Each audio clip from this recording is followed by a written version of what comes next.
వృక్షో రక్షిత రక్షిత ఆ స్లోగన్ అందరికీ తెలిసిందే అండి.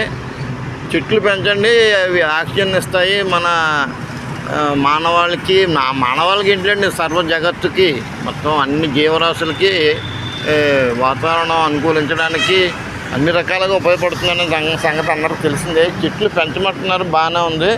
కానీ ఆ పెంచినప్పుడు అవి ఏపుగా పెరిగినప్పుడు ఆ ఎదుగుదల మానవ సమాజానికి కాస్త విఘాతం కలిగినప్పుడు ఇటువంటి దుష్పరిణామాలు మనకి తారసపడతాయన్నమాట. ఇప్పుడు మనం చూస్తున్నాం అదే సాయిబాబా గుడి అక్కడ మొక్క వేశారు. కాకపోతే మీరు గమనించారో లేదో, దీన్ని ఏమంటారో తెలుసు కదండి, బొడ్డు మామిడి చెట్టు అంటారు. బొడ్డు మామిడి చెట్టు సాధారణంగా ఈ కాయలు దేనికి పనిచేయవు, మన కుంకుడుకాయ కిందలాగా ఉంటాయి, సాధారణ పనిచేయవు. కానీ చాలా ఏపుగా పెరిగింది. చెట్టు అంతా కాయలే ఉంటాయి, మన పనసకాయలాగా కాండానికి కూడా కాస్తుంటాయి. కాకపోతే ఈ గుడికి కాస్త అడ్డుగా ఉందని చెప్పి ఈ నిర్వాహకులు, ఆలయ నిర్వాహకులు అయితే దీన్ని శుభ్రంగా బోర్డు చేశారు. మనం ఇందులో కాస్త మెచ్చుకోదగింది ఏంటంటే చెట్టు నరికేయకుండా కేవలం ఆకులు మాత్రం తుంచారు.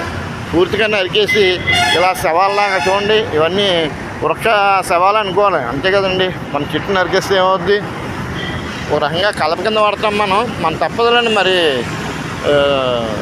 మనం మనుగడ సాగించాలంటే మన అవసరాలు గడవాలి కదా. అటువంటిప్పుడు మన చెట్టుని పెంచాలి, తుంచాలి. కానీ ఇక్కడ ఏంటంటే ఏ జీవికైనా మరణం తప్పదు అంటానికి చూడండి. ఈ కాకిని కుక్క ఏదో పట్టింది పాపం, ఏదో తెల్లవారుజాము కదా అని కాస్త విహారానికి వచ్చింది, ఈ కుక్క చేతిలో బలైపోయింది.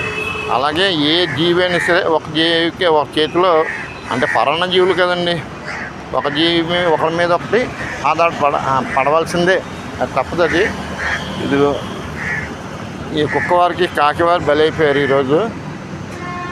ఈ నేపథ్యంలో అంతేలేండి, ఏదనుకున్నా ఇవన్నీ మామూలే, ఒకరిపై ఒకరు ఆధారపడక తప్పదు. కాకపోతే మన చెట్లు నరుకుతున్నామండి, బాగానే ఉంది. మన అవసరానికి ఒక చెట్టు నరికితే ఆ ప్లేస్లో 3 మొక్కలు, చిన్న మొక్కలు నాటే ప్రయత్నం చేయండి. తద్వారా మన భావితరాలకి మంచి వాతావరణాన్ని అందించిన వారు అవుతాం.